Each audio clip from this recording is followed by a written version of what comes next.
kasi itong sementeryo eh. Hospital, naging sementeryo, tapos ginawang school.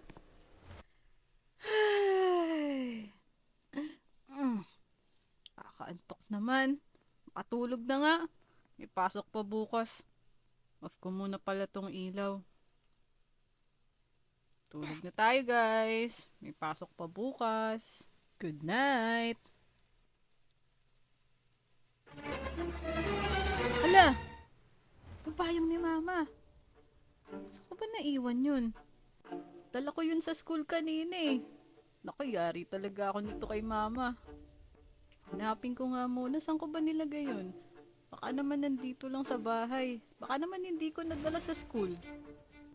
Hala, saan ko ba nailagay yun? Dala ko ba o naiwan ko dito sa bahay? Ito baka naman nandito lang. Sa CR? Imposible, wala eh. Nandito ba? Hala! Hala!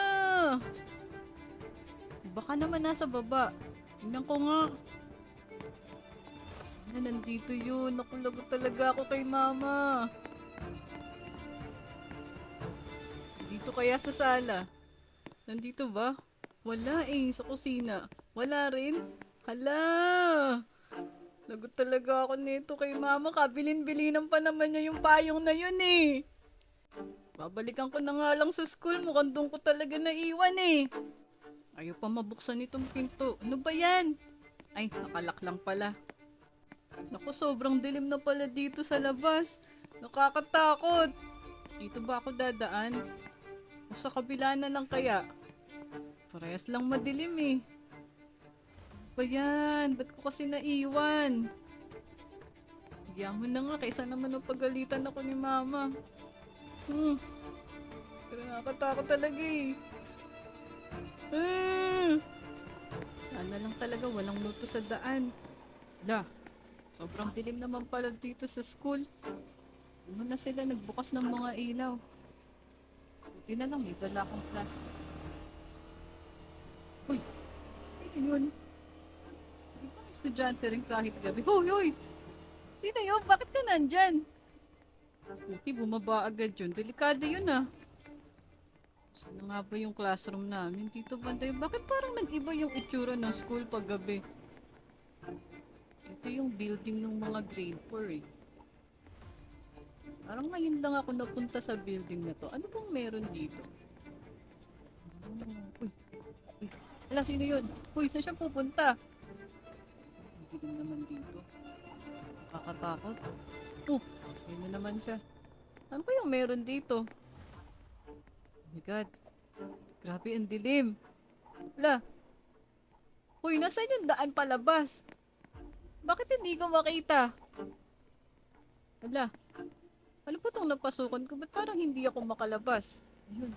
Teka, parang dito yung daan. Sobrang dilim naman dito. Nasaan yung flashlight ko? Ano ba yan? Ito may kasama akong iba eh. May ibang estudyante talaga dito kahit gabi. Anong ginagawa niyo dito guys? Ba, tama pa ba itong dinadaanan ko? Nasaan ba kasi yun? Ito parang dito na. Wala na naman. Saan ba?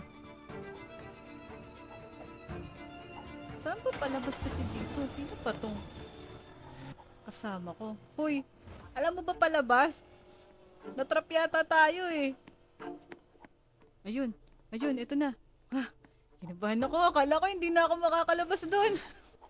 Akyat nga muna ako dito. Ngayon lang ako napunta ng school ng ganitong oras eh. Medyo nakakatakot pero buti pa dito may ilaw. Ha? Ano nangyari sa classroom nyo? Bakit sobrang gulo ng mga upuan nyo? Mag-Christmas party ba kayo?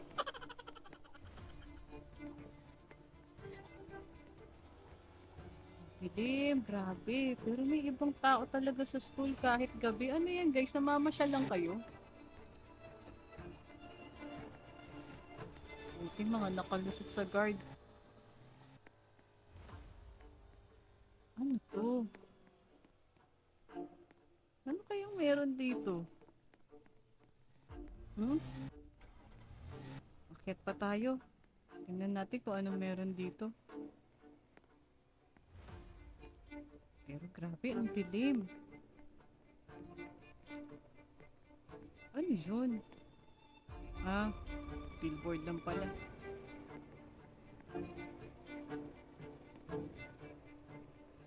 Hmm, parang ganito rin yung nakita ko kanina eh. Naku, huwag na tayo dyan. Baka hindi na naman tayo makalabas talaga. Ganitong ganito yun eh. Naliligaw ba ako?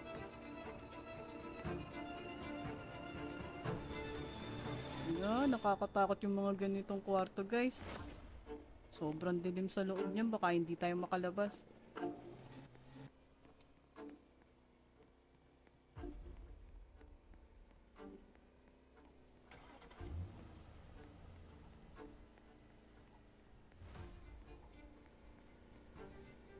Hmm?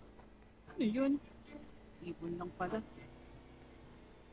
Bakit pa ba ako? Pagod na ako, bumaba na nga lang ako. Ay, oo nga pala, yung payong ni Mama. Nawala sa isip ko. Saan na ba yung classroom namin? Paano lang ako guys? Nahanap ko nga pala yung payong ni Mama.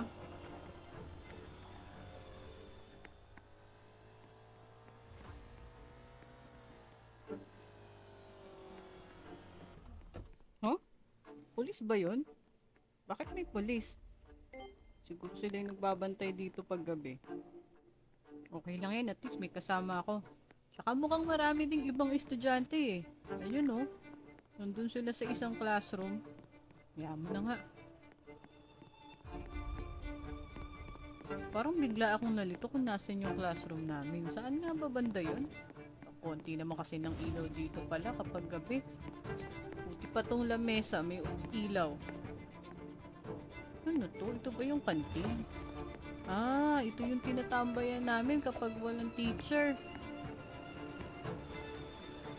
Laging may tao dito eh. Sarap tumambay pa naman dito guys. Hays. Pagod na ako maglakad.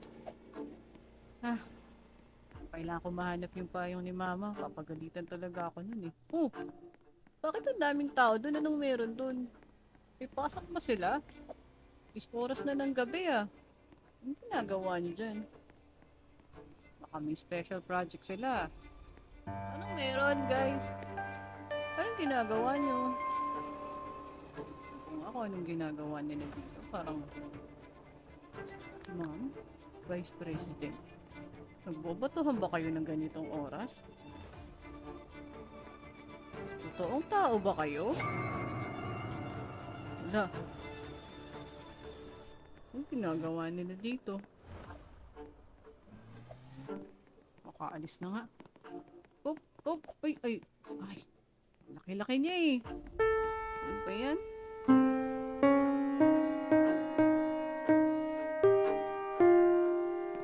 Ito. Oo, tama. Dito nga banday papunta sa classroom namin eh. Oo, tama. Paglabas sa may gym. Grabe, ang dilim. Hindi lang talaga ako papagalitan ni Mama. Hindi ako babalik dito eh. Uy! Ano yun? May multo yata dito sa school. Bagay.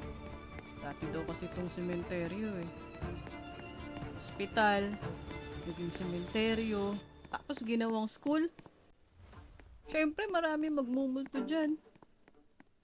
Ano ba naman yan? Ayan. May tao guys. May tao. Hmm.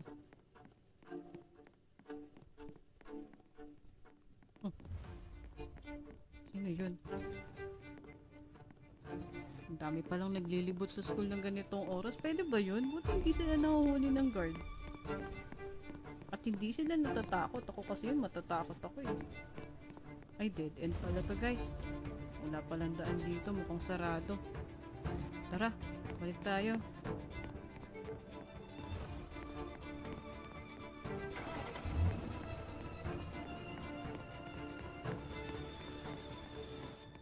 Pa naman kasi sa lahat ng pwede kong maiwan yung payong pa ni Mama eh. Pwede naman yung notebook ko na lang. Guys! Ano ba yan, boom? Ito na, ito na. Nandito na malapit yung school namin. Parang kanina pa ako naglalakad ah. Maliligaw ba ako? Hindi pa paulit-ulit yung pinupuntahan ko. Namamatay pa yung flashlight ko.